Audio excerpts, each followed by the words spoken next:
Bonjour, je suis Alexandre Pluvinage du podcast Le Fraudeur, le hacker et vous. Bienvenue dans la Minute Antifraude.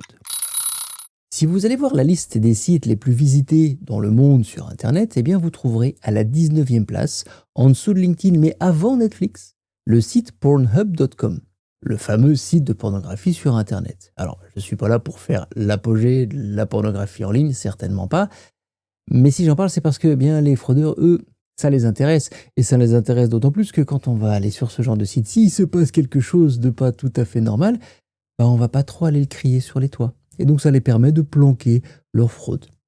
Et en ce moment, on a vu ressurgir une campagne qui avait déjà eu lieu il y a quelques temps, avec des pop-up. Quand vous êtes sur le site, il y a une nouvelle fenêtre qui s'ouvre et qui dit « Ouh, attention, menace critique, votre appareil est infecté par 27 virus ». C'est beaucoup quand même. Après avoir visité un site internet pour adultes. Ah ah.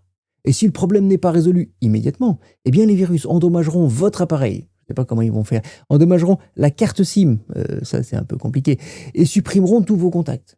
Pour protéger votre appareil contre les virus, cliquez sur le bouton « Supprimer les virus » ci-dessous et installez l'application de l'App Store, blablabla, blablabla.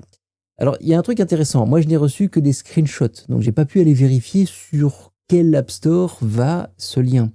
Parce que il y a quelques temps, quand ça se passait, c'était simplement pour faire la promotion d'une application qui va aller récupérer des données, mais qui n'allait pas trop infecter votre appareil, puisque Apple, sur l'App Store, fait attention qu'il n'y ait pas de virus. Mais depuis quelques temps, en Europe, on peut télécharger des applications à partir d'un App Store alternatif. On en reparlera dans certains épisodes dans le futur. Mais cet App Store alternatif, il peut très bien contenir des applications qui sont vérolées. Et c'est là qu'on va infecter son appareil. Alors, ne croyez pas à ces messages qui vous disent qu'il y a 27 ou 40 ou 50 virus sur votre téléphone. C'est pas vrai. C'est juste pour vous faire peur et vous faire réagir. Soyez quand même prudent quand vous êtes sur Internet, ok ? C'était la Minute Antifraude. Prenez soin de vous et soyez prudent en ligne.